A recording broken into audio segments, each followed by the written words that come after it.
إن الحمد لله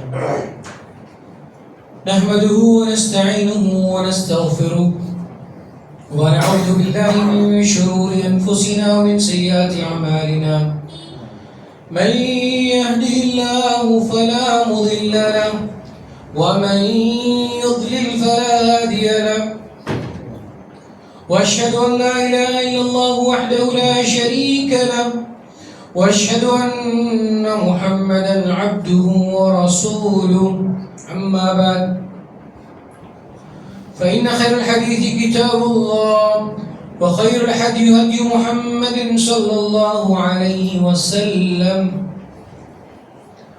وشر الأمور محدثاتها وكل محدثة بدعة وكل بدعة ضلالة وكل ضلالة في النار.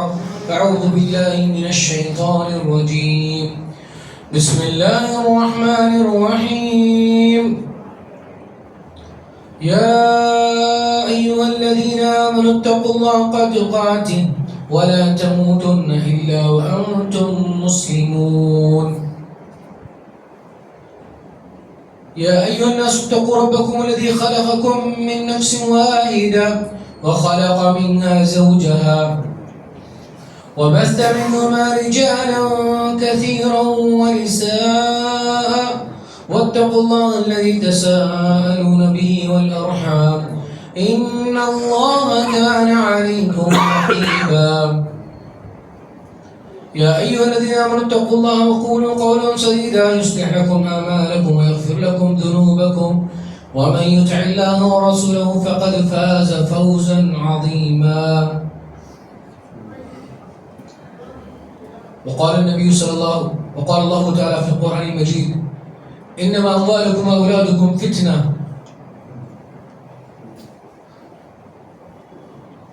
تمام تعریف و توصیف حمد و ثنا اس اللہ وحدہ لا شریک کے لیے ہے جو تمام جہانوں کا اکیلا تنہا خالق مالک رازق اور وہی معبود حقیقی ہے. ان گنت درود و سلام ہو ہمارے اور آپ کے نبی سید الانبیاء والمرسلین خاتم النبیین محمد ابن عبداللہ الہاشمی القرشی صلی اللہ علیہ وسلم پر جنہیں اللہ تعالیٰ نے سارے عالم کے لیے رحمت بنا کر بھیجا ہے. وَمَا أَرْسَلْنَاكَ إِلَّا رَحْمَةً لِلْعَالَمِينَ. معزز حاضرین جمعہ اور پردہ نشین خواتین اسلام، آج اس عنوان کے ساتھ میں آپ کے سامنے حاضر ہوا ہوں، وہ ہے فتنوں کے دور میں اسلامی ہدایات. یہ دور فتنوں کا دور ہے. اس دور میں ہر طرح کے فتنے موجود ہیں. مال کا فتنہ، عورت کا فتنہ، قتل کا فتنہ، فحش کا فتنہ، سود کا فتنہ، حرام کا فتنہ، نہ جانے کتنے فتنے اس زمانے میں جنم لے رہے ہیں. ہم جس دور میں سانسیں لے رہے ہیں وہ دور فتنوں کا دور ہے. ہماری عزتیں محفوظ نہیں، ہمارے اموال محفوظ نہیں، ہماری جانیں محفوظ نہیں، ہمارا دین محفوظ نہیں، ہمارے عقائد محفوظ نہیں. جس چیز میں بھی ہو فتنوں نے ایسی گہرائی سے جگہ لے لی ہے کہ انسان کو سمجھ میں نہیں آتا کہ حق کیا ہے باطل کیا ہے. انسان کو یہ بات پلے نہیں پڑتی حلال کیا ہے حرام کیا ہے. انسان کی عقل معوف ہو چکی ہے کہ دین کیا ہے بے دینی کیا ہے، صحیح منہج کیا ہے باطل عقیدہ کیا ہے. انہیں یہ نہیں معلوم سنت کیا ہے اور بدعت کیا ہے.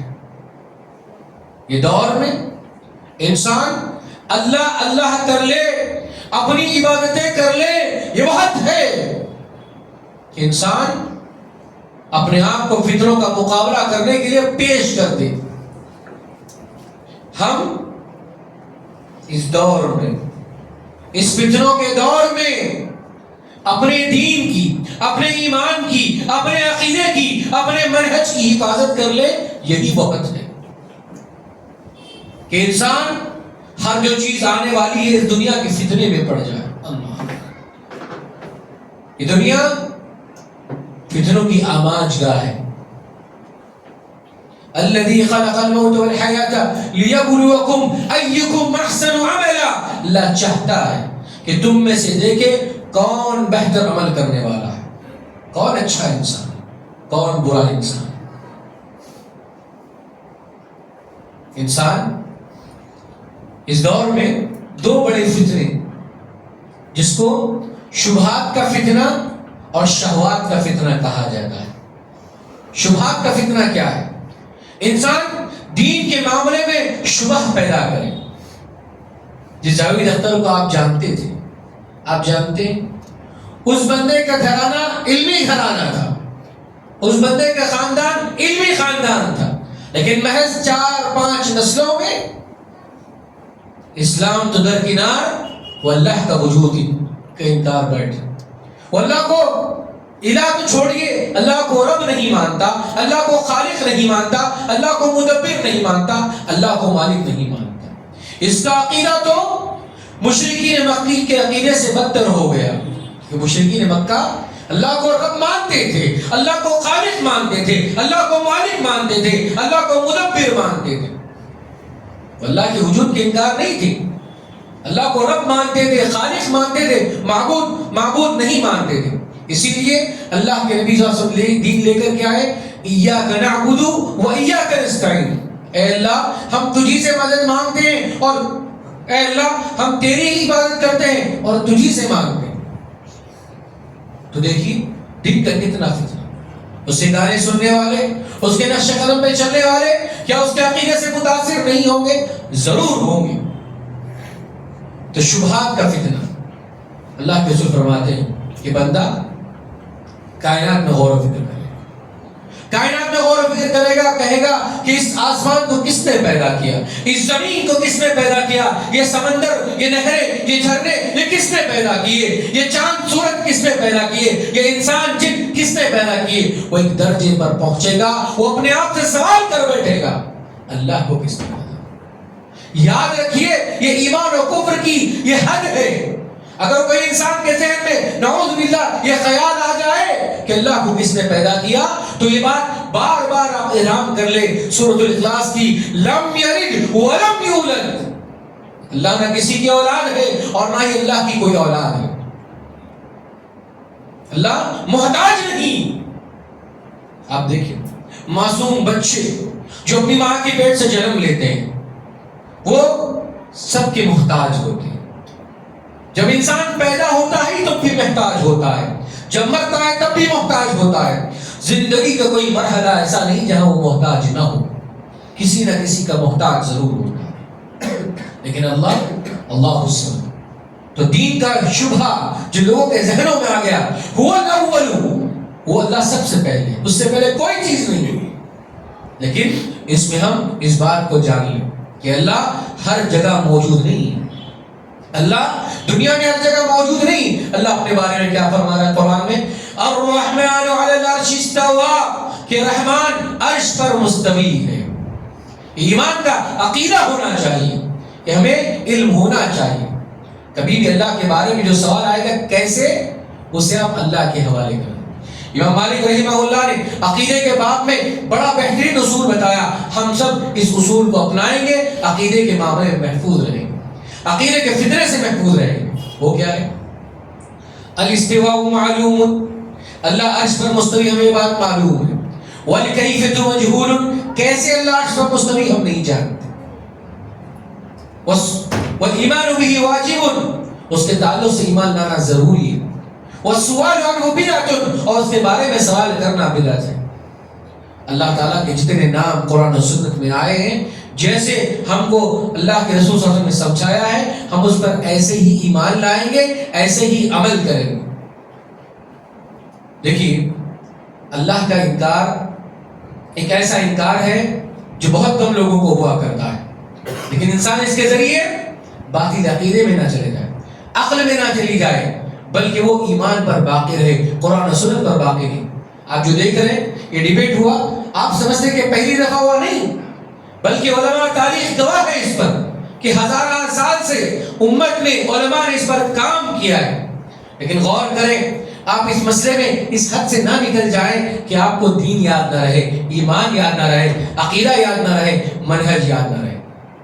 ہر کسی کے پیچھے ہم بھیڑ بکری نہیں کہ ہم اندھے بہرے بن کر چلے جائیں۔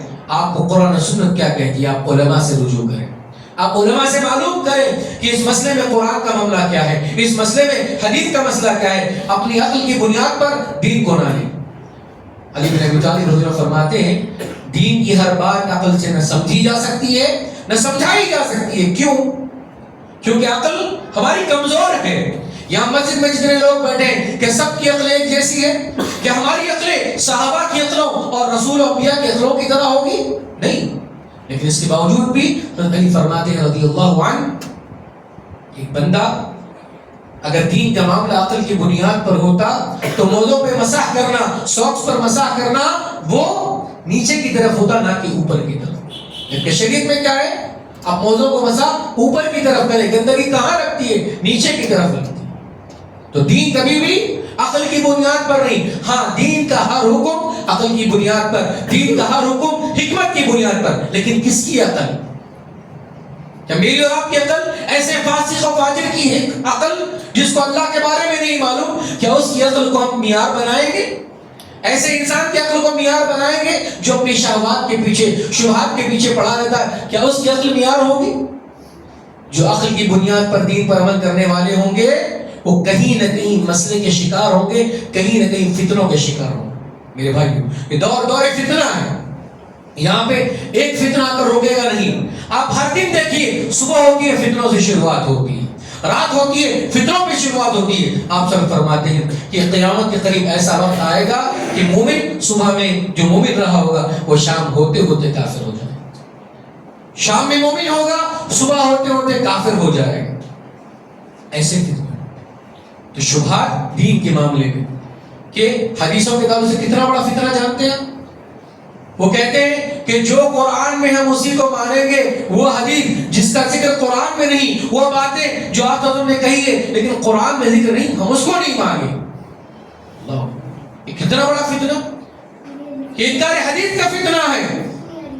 یہ لوگ حدیث کو انکار کرتے ہیں، صرف اسی حدیث کو مانتے ہیں جس حدیث میں قرآن میں ذکر ہے۔ میں آپ کو بتاؤں حدیث کی 3 طرح کی قسمیں قرآن سے متعلق۔ پہلی وہ قسم جس میں قرآن کا بھی وہی موضوع، حدیث کا بھی وہی موضوع، قرآن میں بھی وہی بات، حدیث میں بھی وہی بات۔ اس حدیث کو حدیث تائیدی کہتے ہیں، تائید کرنے والی حدیث۔ جیسے اللہ نے کہا ان الشرک لظلم عظیم، یقیناً شرک بہت بڑا ظلم ہے۔ حدیث میں کیا آتا ہے؟ سب سے بڑا گناہ کیا ہے؟ الشرک باللہ، اللہ کے ساتھ شرک۔ تو قرآن نے بھی شرک کے بارے میں کہا، حدیث نے بھی اس کے انداز میں کہا۔ اس حدیث کو حدیث تائیدی کہتے ہیں۔ اور دوسری حدیث جس کو حدیث تفصیلی کہتے ہیں، آپ جانتے ہیں، آپ نے قرآن میں بارہا یہ آیت پڑھی ہوگی، وَأَقِيمُوا الصَّلَاةَ وَآتُوا الزَّكَاةَ کہ نماز پڑھو، زکوٰۃ ادا کرو۔ کہاں لکھا ہے قرآن میں کہ فجر کی 2 رکعت ہوگی، ظہر کی 4 رکعت ہوگی، عصر کی 4 رکعت ہوگی، مغرب کی 3 ہوگی، عشاء کی 4 ہوگی؟ کہاں لکھا ہے کہ فجر کی جہری رکعت ہوگی، عصر کی سری رکعت ہوگی، عصر کی ظہر کی سری رکعت ہوگی، مغرب میں 2 جہری 1 سری، عشاء میں 2 جہری 2 سری؟ کہاں لکھا ہے؟ یہ تفصیل اقیموا الصلاۃ وآتوا الزکاۃ کی کہ اول وقت کیا ہوگا، آخری وقت کیا ہوگا، یہ کہاں معلوم ہوگا؟ یہ ساری احادیث کی کتابوں میں، جہاں کتاب الصلاۃ، کتاب الزکاۃ کے اندر ہزاروں حدیثیں موجود ہیں، وہ ہزاروں احادیث صرف اس آیتوں کی تفصیل ہے۔ وَأَقِيمُوا الصَّلَاةَ وَآتُوا الزَّكَاةَ، اس کو حدیث تفصیلی ہے۔ تو جو لوگ ہیں جو منکرین حدیث ہیں، ان دونوں حدیثوں کو تو مان لیتے ہیں، لیکن مانتے کون سی حدیث کو نہیں؟ جو حدیث کا ذکر قرآن میں موجود نہیں ہے، جو حدیث کی باتوں کا ذکر قرآن میں موجود نہیں، جیسے دجال۔ آپ دیکھیں گے سورہ فاتحہ سے لے کر سورہ ناس تک قرآن میں کہیں دجال کا ذکر نہیں۔ تو کیا ہم دجال سے پناہ نہیں مانگیں گے، اللہ کی پناہ میں نہیں آئیں گے، کیونکہ حدیث کہتی ہے کہ جو بندہ سورۃ الکہف کی 10 آیتیں یاد کر لے گا، 10 آیتیں پڑھ لے گا، وہ دجال کے فتنے سے محفوظ رہے گا۔ آپ نے فرمایا میں اور انبیاء دجال کے فتنوں سے ڈراتے تھے، آپ کو دعائیں سکھائی گئی، اللہم انی نعوذ بک من فتنۃ المسیح الدجال، کہ ہم فتنہ مسیح دجال سے اللہ کی پناہ میں آتے ہیں۔ اگر قرآن میں دجال کا ذکر نہیں تو کیا ہم ان احادیث کا انکار کر دیں جس کا ذکر اللہ کے نبی صلی اللہ علیہ وسلم نے فرمایا ہے؟ ہرگز ممکن نہیں۔ جہاں جو آپ کی رشتے والی عورتیں جن سے آپ کو نکاح کرنا حرام ہے، آپ کی ماں، آپ کی بیٹی، آپ کی بہن، آپ کی پھوپھی، آپ کی خالہ، آپ کی بھانجی، آپ کی بھتیجی، یہ خونی رشتے ہیں جو ہم پر حرام ہیں۔ اسی طرح سے رضاعت کے رشتے، لیکن قرآن نے 2 رشتوں کا تذکرہ کیا، رضائی ماں کا اور رضائی بہن کا۔ حدیث کیا کہتی ہے؟ جو رشتے نسب سے حرام ہوں گے وہ رشتے دودھ پلانے سے بھی حرام ہوں گے۔ تو سارے تذکرے آپ کو حدیث میں ملیں گے، جبکہ قرآن میں صرف 2 ہی رشتوں کا ذکر ہے جس کا تعلق دودھ پلانے سے، جبکہ نسب کے 7 رشتوں کا ذکر ہے۔ تو حدیث یہ کہتی ہے کہ جو رشتے نسب سے حرام ہوں گے وہی رشتے آپ کے دودھ سے بھی حرام ہوں گے، یعنی دودھ پلانے سے جو پھوپھی آپ کے رشتے میں لگتی وہ بھی آپ پر حرام ہوگی، دودھ پلانے سے جو خالہ آپ کی لگتی ہے وہ بھی حرام ہوگی، دودھ پلانے سے جو آپ کی بھانجی اور آپ کی بھتیجی بنتی ہے وہ بھی حرام ہوگی۔ حدیث کہتی ہے اگر حدیث پر عمل نہیں کریں گے تو لوگ غلط نکاح کریں۔ اسی لیے حدیث میں کہا گیا سسرال رشتوں کے درمیان ان تجمعوا بین الاختین، کہ 2 بہنوں کو آپس میں نکاح میں جمع کرنا جو سگی بہنیں ہیں وہ حرام ہیں۔ اگر ایک دوسرے کا انتقال ہو جائے، خلا طلاق ہو جائے تو بات الگ ہے، لیکن اسی کے سبب نہ ہو۔ آپ صلی اللہ علیہ وسلم نے 2 بہنوں سے نکاح کیا، ایک کے بعد دیگرے، جو امہات المؤمنین ہیں، وہ ہے زینب بنت خزیمہ اور میمونہ بنت حارث رضی اللہ عنہ۔ والد الگ ہیں لیکن دونوں کی والدہ ایک ہے۔ عثمان بن عفان رضی اللہ تعالیٰ عنہ نے آپ صلی اللہ علیہ وسلم کی 2 بیٹیوں سے نکاح کیا، ایک کے انتقال کے بعد دوسروں سے، رقیہ اور ام کلثوم رضی اللہ عنہ۔ لیکن حدیث میں کیا آتا ہے جانتے ہیں؟ پھوپھی اور بھتیجی کو نکاح میں شامل نہ کیا جائے، خالہ اور بھانجی کو نکاح میں شامل نہ کیا جائے۔ قرآن میں ذکر ہے؟ نہیں ہے۔ یہ ذکر کہاں ملے گا؟ حدیث میں ملے گا۔ تو ان ساری احادیث جس کا ذکر قرآن میں نہیں ہے کہ ان احادیث کو ہم چھوڑ دیں، ان کا انکار کر دیں، یہ ہمارا دین کا فتنہ ہے، شبہات کا فتنہ ہے۔ یہ مسلکوں کے معاملے میں لوگ پھنس جائیں کہ آپ کو کسی ایک کا مسلک ماننا ضروری ہوگا، آپ حنفی ہی ہوں گے، شافعی ہوں گے، مالکی ہوں گے، حنبلی ہوں گے، لوگ فتنے میں پڑ گئے۔ لیکن آپ جانتے ہیں کیا امام ابو حنیفہ سے پہلے دین نہیں تھا؟ کہ امام مالک سے پہلے دین نہیں تھا؟ امام شافعی سے پہلے دین نہیں تھا؟ امام احمد بن حنبل سے پہلے دین نہیں تھا؟ وہ دین تھا صحابہ کا دین، وہ دین تھا محدثین کا دین، وہ دین تھا اللہ کے نبی صلی اللہ علیہ وسلم کا دین۔ امام مالک، امام شافعی، امام احمد بن حنبل، امام حنیفہ نے بھی کوئی غلط بات نہیں کی، اور لوگوں نے بھی کہا اگر ہماری بات کے آگے صحیح حدیث مل جائے تو صحیح حدیث میرا مذہب ہے، اگر میری بات کے آگے، میرے قول کے آگے صحیح مسلک مل جائے تو وہی میرا مسلک ہے۔ کہ ہم اپنے آپ کو حنفی کہنے والے، اپنے آپ کو شافعی کہنے والے، اپنے آپ کو حنبلی کہنے والے، اپنے آپ کو مالکی کہنے والے، کیا ہم حدیث و قرآن و حدیث پر، اس حدیث پر، صحیح حدیث پر عمل کرتے ہیں جس کا ذکر ہمارے امام نے کیا ہوگا؟ تو یہ دین کے فتنے آپ دیکھیں، اور یہ اللہ کے نام پر کیسے کیسے فتنے کر لیے گئے، اور یہ اللہ کو دین کا ذمہ دار بنا دیا گیا، ان کو مشکل کشا، حاجت روا اللہ تعالیٰ کے سلسلے میں ساری باتیں کہنے لگے، ان سے لوگ وسیلہ لینے لگے، ان سے لوگ دعائیں مانگنے لگے، ان کی قبروں میں جا کے سجدے کرنے لگے، ان سے نذر و نیاز کرنے لگے، ان سے منتیں مرادیں کرنے لگے۔ کتنا بڑا فتنہ ہے۔ آپ جانتے ہیں جو مشرکین مکہ تھا ان کا شرک کیا تھا؟ کیا کہتے ہیں؟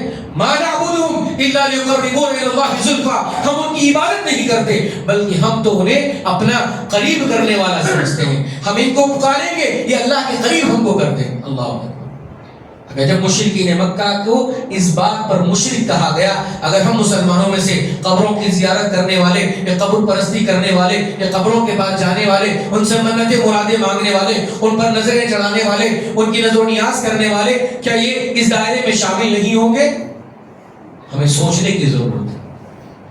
غیر کرے تو کافر اور ہم کرے تو مومن، کیسے ممکن ہے؟ یہ شرک ہی ہوگا اگر مومن کرے، اگر کافر کرے، کفر ہی ہوگا اگر مومن کرے اور کافر کرے، نفاق ہی ہوگا اگر منافق کرے، ہم کرے۔ ہاں، ہر مومن جو شرک کرتا ہے وہ مشرک نہیں کہلاتا، ہر مومن جو کفر کرتا ہے وہ کافر نہیں کہلائے گا، ہر مومن جو نفاق کرتا ہے وہ منافق نہیں کہے گا۔ اس کے لیے کچھ اصول ہوں گے کہ کب وہ کافر بنے گا، کب وہ مشرک بنے گا، کب وہ نہیں۔ ہم کسی کے اندر کوئی چیز دیکھ لیں، دین کا فتنہ، ہم دین میں آ گئے، اللہ اللہ، پہلے کیسے دینداری تھی ہم کو نہیں معلوم، لیکن جیسے ہی ہم دیندار بنے، جیسے ہی صاحب لحیہ بنے، جیسے کرتے پیجامے پہ آگے، ہم نے بے دین لوگوں کو طرح طرح کے ناموں سے پکارنے لگے، یہ جہنمی ہے، یہ کافر ہے، یہ مشرک ہے، یہ منافق ہے۔ غور سے سن لو حدیث کیا کہتی ہے۔ حدیث کہتی ہے اگر کسی کو آپ منافق کہو گے، اگر وہ منافق نہیں ہوگا تو آپ منافق بن جاؤ۔ جانتے ہیں اگر کسی کو مشرک کہو گے وہ مشرک نہیں ہوگا تو ہم مشرک بن جائے گا، اعوذ باللہ۔ کسی کو جھوٹا کہو گے، اگر وہ جھوٹا نہیں ہوگا تو ہم جھوٹے بن جائیں گے۔ لیکن ہم فتنے میں پڑے ہوئے، دینداری کا فتنہ، چند نمازیں ہم نے پڑھ لی اور ہم اپنے آپ کو سب سے بڑا قریبی سمجھیں۔ اللہ حضرت عمر رضی اللہ عنہ، آپ نے ان کے بارے میں فرمایا لو کان بعدی نبی لکان عمر، اگر میرے بعد کوئی نبی ہوتے تو وہ عمر بن خطاب ہوتے۔ کس کی کلمات ہیں؟ اللہ کے نبی صلی اللہ علیہ وسلم کی کلمات ہیں۔ لیکن وہی حضرت عمر جب کبھی عذاب کی آیتیں آتی تو کہتے کہ میری تعلق سے نہیں آیتیں تو نازل ہو۔ حذیفہ بن یمان رضی اللہ عنہ کو اللہ کے رسول صلی اللہ علیہ وسلم نے منافقین کے نام بتائے، حضرت عمر ان کے پیچھے پیچھے رہتے اور کہتے حذیفہ بتاؤ کہیں میرا نام تو آپ صلی اللہ علیہ وسلم نے منافقین کی فہرست میں نہ دیا۔ یہ عمر بن خطاب رضی اللہ عنہ جو معراج کے موقع پر آپ گئے، جنت کا آپ نے سفر کیا تو کہا کہ عمر، اے عمر میں تمہارے ایک محل کو جنت میں دیکھ کر آ رہا ہوں، لیکن مجھے عمر کی غیرت یاد آئی اور میں اندر نہ گیا، اور کہا کہ اللہ کے نبی صاحب آپ اندر چلے جاتے اور دیکھ لیتے۔ تو یہ عمر رضی اللہ عنہ جن کو جنت کی بشارت سنائی، وہ عمر رضی اللہ تعالیٰ عنہ جو ایک عرصے کے بعد اسلام قبول کرتے، لیکن اسلام میں کیا کردار انہوں نے نبھایا کہ آپ صلی اللہ علیہ وسلم اور ابوبکر صدیق کے ساتھ آپ کو جگہ ملی، قیامت تک کے لیے وہاں مدفون ہوئے۔ جہاں ہم اللہ کے نبی صلی اللہ علیہ وسلم پر سلام بھیجتے ہیں، وہی ابوبکر اور عمر پر بھی سلام بھیجتے ہیں۔ کیا ان سے بڑے دیندار بن گئے؟ عمر بن خطاب رضی اللہ عنہ امیر المومنین ہیں، شہادت کا وہ قریب ہے، اپنے بیٹے سے کہتے ہیں جاؤ عبداللہ اور پوچھ کیا نا ام المومنین عائشہ رضی اللہ تعالیٰ عنہ سے، میں چاہتا ہوں کہ میں میرے نبی اور میرے ساتھی ابوبکر صدیق رضی اللہ عنہ کے ساتھ دفن ہو جاؤں، اگر آپ کی اجازت ہو تو مجھے دفن کر دیں۔ ام المومنین کہتی ہیں ایک میرے شوہر ایک میرے والد ہے، میں نے جگہ اپنے آپ کے لیے رکھی تھی، لیکن آج میں اپنی جگہ کو امیر المومنین کے حق میں قربان کرتی ہوں۔ اور عمر بن خطاب رضی اللہ تعالیٰ عنہ اس جگہ پر وہ جب اپنے بارے میں ایسا سوچتے ہیں کہ عمر جب شہادت کا موقع نہیں ملا کہ عمر خوشخبری ہو تمہیں، تم نے مدینے میں شہادت پائی، تم اللہ کے رسول کے صحابی تھے، تمہیں اللہ تعالیٰ اتنا مقام دے۔ ایسے عالم میں بھی کیا کہتے جانتے ہیں؟ کہتے کہ اللہ میرے گناہوں کو معاف کر دے، میرے نیکیوں کو برابر کر دے اور رحمت سے داخل کر دے، یہی میرے لیے کافی ہے۔ ہم چند دن نماز پڑھ لیں، یہ سجدے کر لیں اور دوسروں کو ایسی نظروں سے دیکھیں کہ اللہ کے نافرمان ہیں، اللہ کے لیے ہرگز نہ کریں۔ اگر آپ نے اب اچھے خیرات کے کام کر لیے، اب آپ نے مسجدیں تعمیر کروا لی، آپ اپنے مسجدوں کا مدرسوں کا فنڈ ادا کر دیا، لیکن آپ اپنے مال پر غرور نہ کریں۔ اسی مال کے تعلق سے کل قیامت کے دن سوال ہوگا، من این اکتسبت وفیما انفقت، کہ تم نے کہاں سے کمایا اور کہاں پہ خرچ کیا۔ جان لو مال کے متعلق 4 لوگ ہوں گے، 4 طرح کے لوگ۔ پہلا بدترین وہ شخص ہوگا جس نے حرام سے کمایا ہوگا اور حرام میں خرچ کیا ہوگا۔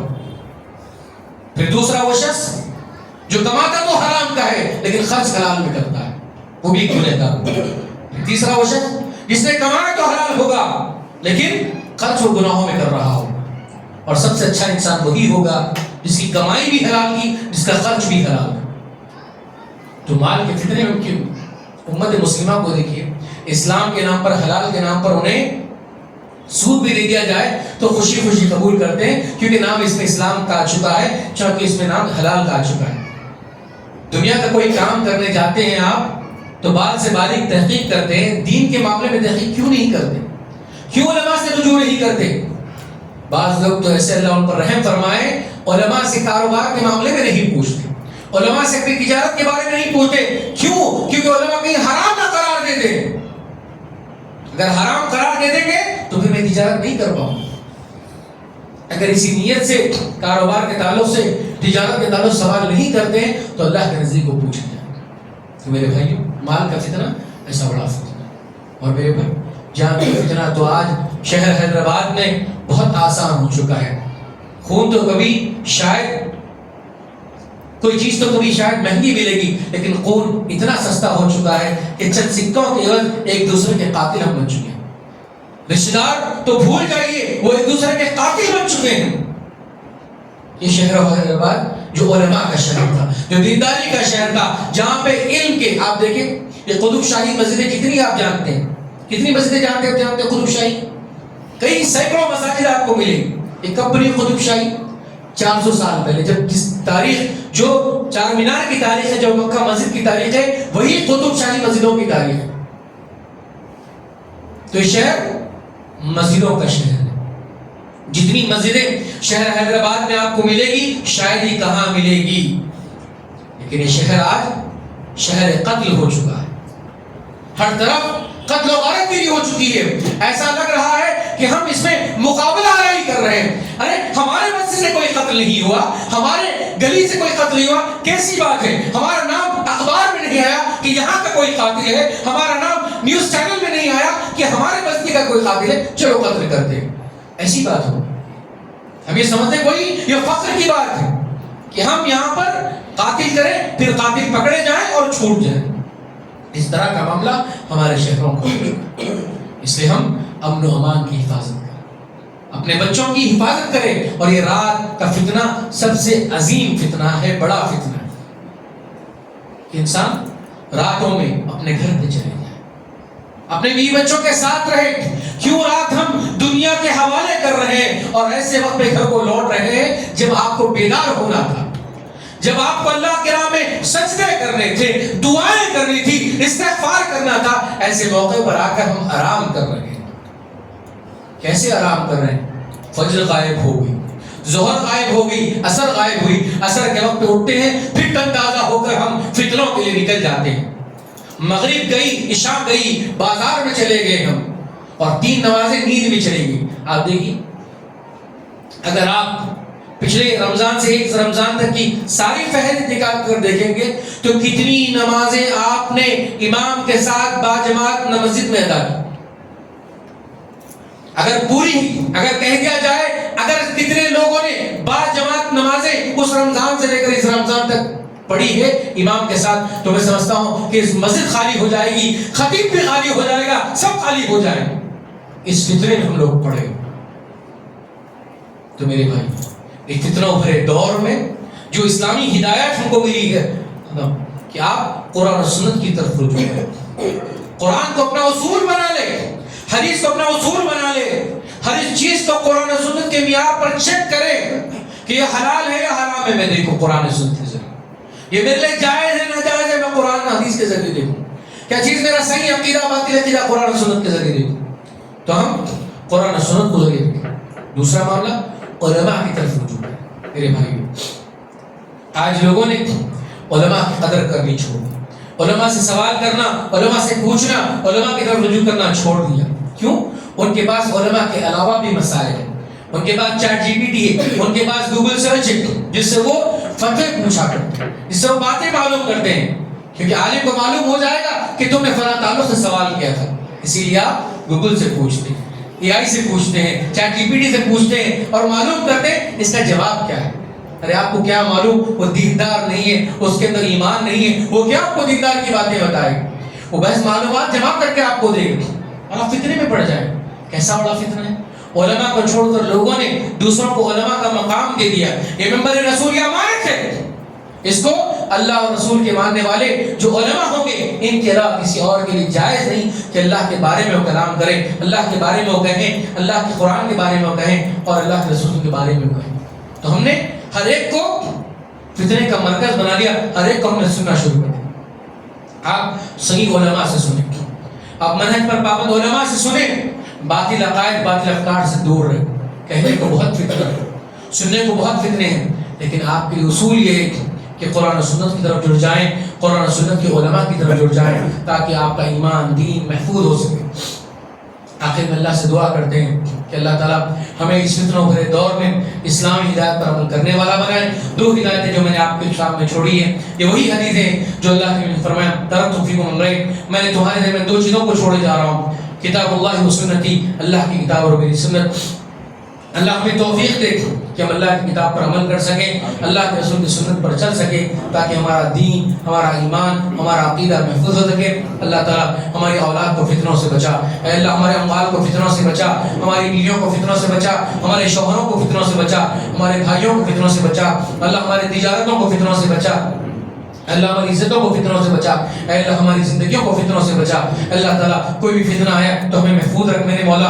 اے اللہ امت کی حفاظت فرما، ان کو فتنوں سے نجات دے میرے مولا. وہ دین کے نام پر، دنیا کے نام پر، عزت کے نام پر، دولت کے نام پر جو فتنے لائے میرے مولا ان سارے فتنوں سے ہمیں نجات دے دے. آمین. وآخر دعوانا الحمد للہ رب العالمین. نفعنی وآیات بذکر الحکیم انہ تعالی جواد کریم رؤوف رحیم.